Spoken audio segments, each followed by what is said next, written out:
Hello and welcome to another Arsenal waffle. I was obviously meant to say something after the sporting game, but work gets in the way and life gets in the way. End of the day, that was a good result. Again, a negative is that Saka is playing again, starting again, but it's come and gone now. There's no point even talking about the game because the talking's been done. But moving on to Fulham, a huge game as always. After yesterday's Man City victory, it gets even bigger, and we have to do what we did last time out, where we see a City win before the Bournemouth game. Obviously, they beat Newcastle. We have to react and get a huge victory ourselves. If we go obviously off league form, we're in very good form.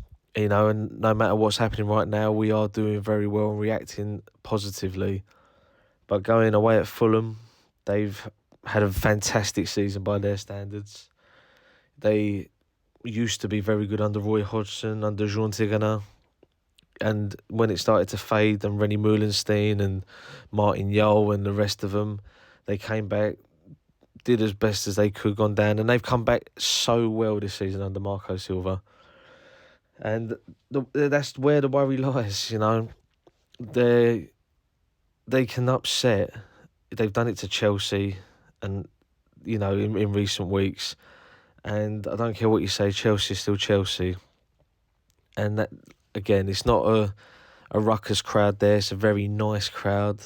I always enjoy going Fulham away. I won't be able to today.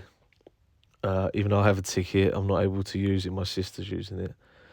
But moving on from that, we have to really, really dig in here. And unfortunately, this is a game where we can't afford to rest. Palace next weekend, we can't afford to rest. And the week after, again, we cannot afford to rest. But looking at today again, Fulham lost last time out to Brentford, a big defeat for them in a derby. But before that, they had a good run of 2 wins, 2 draws. And had a fantastic home form this season, losing only 3 home games. And that was against good outfits in Newcastle, Manchester United and Tottenham.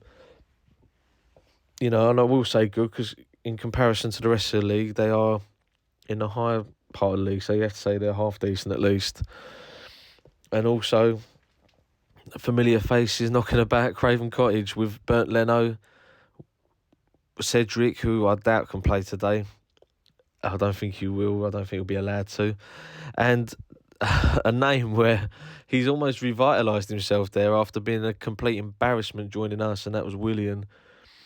I mean, what a dreadful signing he turned out to be. But he seems to be doing all right at Fulham. Maybe it's the West London air, because he did obviously very well at Chelsea. He goes up to the north of London, really, really embarrasses himself. And I don't care what people say about he saved Arsenal money. He also cost us money because he was nothing but ridiculous. And that picture of his gut hanging out his top. I don't want to knock a player too much, but talk about stealing a living at the Gunners. But he's done really well at Fulham. And he's going to have to be a player we're going to have to look out for. As well as him, another player that I actually would like at Arsenal, if I'm honest, because I do think we need that aerial threat still. And whether his temperament's all right, whether he has probably calmed down, but I really would punt for Mitrovic. He's been a thorn in our side in the past. He scored at the Emirates, not just for Fulham, I don't think, but he's definitely done it with Anderlecht. And what a night that was for the Belgians, and what a night it was for him, really. And what an embarrassing night it was for us, because they still celebrate that anniversary of that game. And Mitrovic was the one who got ahead of Per Mertesacker. And I really would think about him. Leandro Trossard come from Belgium, does well at Brighton, and then comes to the Arsenal. Why can't Mitrovic do very well in Belgium? Come to Fulham. He's proved he's good enough to play at the top flight now.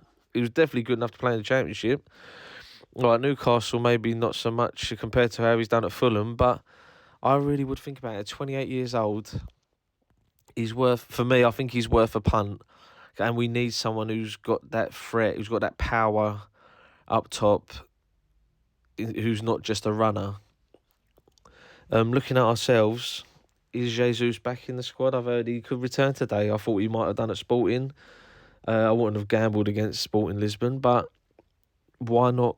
See I've heard if he feels he's fit enough, that's when you know he's ready to put in. I think that's what Mikel Arteta says, something along those lines. And if he is mentally and physically good enough to come in and do well, then I seriously would think about giving him some minutes today.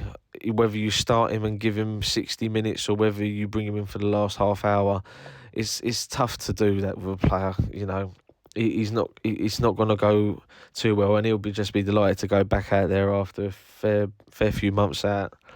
But you know, it's something to consider. And why not?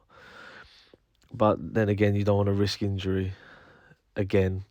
And swapping Trossard, who's in very good form at the minute, Martinelli has come back and been brilliant after the slightest of rotations after the Fulham game. It's not Fulham, sorry, that's today. Aston Villa. And Saka, he can't rest him today, but he needs resting eventually. And as much as I currently love Reece Nelson right now, I know that you've got to go tried and tested. And, you know, when you've got two scintillating wingers and Leandro Trossard, coming in and doing the business so far, I mean, duck to water with the Arsenal, settle quicker than snow. You know, you have to think about keeping them with Ødegaard. Granit Xhaka, you know, you can't change a very good team at the minute against a team like Fulham, who are somehow pushing for the Champions League with Brentford, Brighton and the rest, trying to keep pace with the Spurs. But, you know, anything will be a positive for them this season, especially survival. But, you know, things change throughout the season. What do I think it will be today? I'll take any victory. We all would, obviously. But, you know, it is going to be difficult. We've played midweek, going away in Portugal, come back, and Fulham are just a very good team right now. And they've had a full week off. So you got to hope that we can dig in well with a fantastic travelling support. You've got to think that anything will do. You know, we can't start to show any weaknesses. And every time we get a result where City have got the result the day before, that will start to get to them, because they'll think, how can we not get this Arsenal team? How can we not drag them closer? You know, even if we drew today, 3 points, they'll look at that as a fantastic result because the goal difference.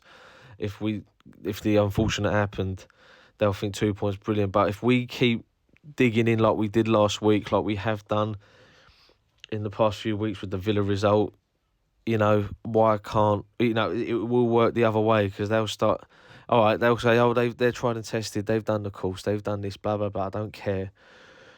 You know, it's true, we haven't got those players who have had consistent disappointment when it comes to a title running, compared to some clubs out there. You know, that's why Liverpool have only won it once in 5 of the last few seasons, because they haven't got that winning mentality, because they keep falling at that final hurdle, whereas we haven't had the opportunity to fall at that hurdle.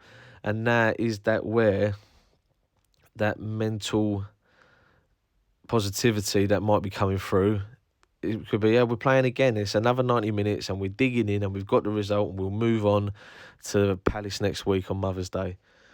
But, you know, like I said, there's threats for Fulham, and we're even more threatening, and on paper we should really wipe the floor with them, in my opinion. But at the same time, it just don't work like that. And, you know, it's going to have to be who's going to start up top, and that could be the difference maker today. And we know that we can create chances. But like and subscribe if you do want to. A couple of videos at the start of this one. And, yeah, what a great day weather-wise, and hopefully it's a great day come 4 o'clock after full time. Thank you.